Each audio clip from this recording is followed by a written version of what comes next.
বাক্সাৰ হিমলাত ৰোৱনী ৰূপত মন্ত্ৰী উৰ্খাও গৌৰা ব্ৰহ্ম সমূহীয়াকৈ ভুই ৰোৱা পৰ্বত অংশ ললে ৰাজ্য চৰকাৰৰ কেবিনেট মন্ত্ৰীগৰাকীয়ে। বাক্সা জিলাৰ হিমলাত এনেদৰে দেখা গ'ল মন্ত্ৰীগৰাকীক।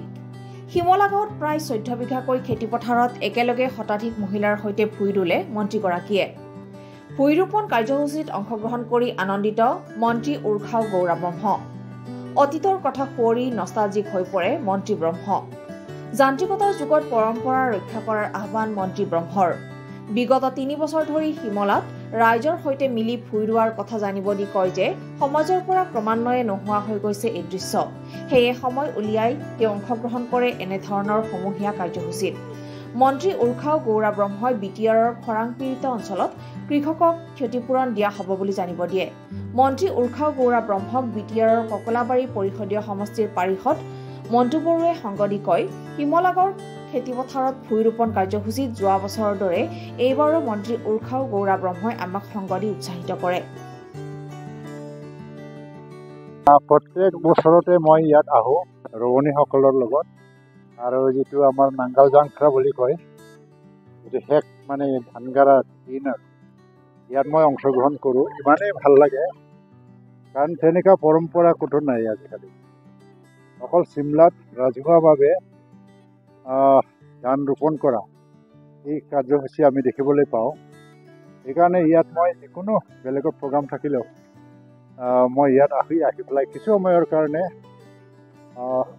ভাগ লৈ পেলাই ফূৰ্তি কৰোঁ, চবৰ লগত মন মিলাপ কৰিবলৈ চেষ্টা কৰোঁ। এই সংস্কৃতিটো কি হয়, এটা পৰম্পৰাগত সংস্কৃতি হয়, ধৰি ৰাখিব পাৰিলে বেয়া নহয়। মেকানাইজেশ্যনৰ যুগত এইবিলাক নোহোৱা হৈ গৈছে, কিন্তু আমি এইবিলাককো ক'তবা নহয় ক'তবা ধৰি ৰাখিব লাগে। আমাৰ ধান ৰোৱাটো কি হ'ল, আমি 1 বছৰৰ পৰা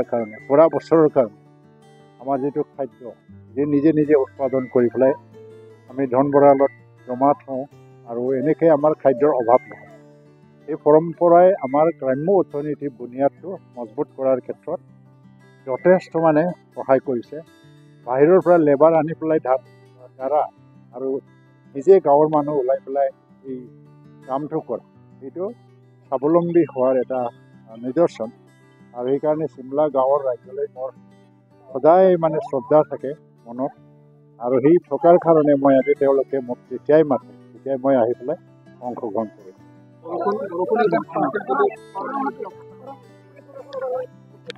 এতিয়া আমাৰ BTC কাউন্সিলৰ পৰা য'ত খৰাং পীড়িত অঞ্চল তাত কঠীয়া দিবৰ কাৰণে বা বিভিন্ন ধৰণৰ ব্যৱস্থা লৈছে, কম্পেনচেশ্যনৰ ব্যৱস্থা লৈছে। কিন্তু অসমত এতিয়াও কোনো জিলাক খৰাং জিলা বুলি ঘোষণা কৰা হোৱা নাই।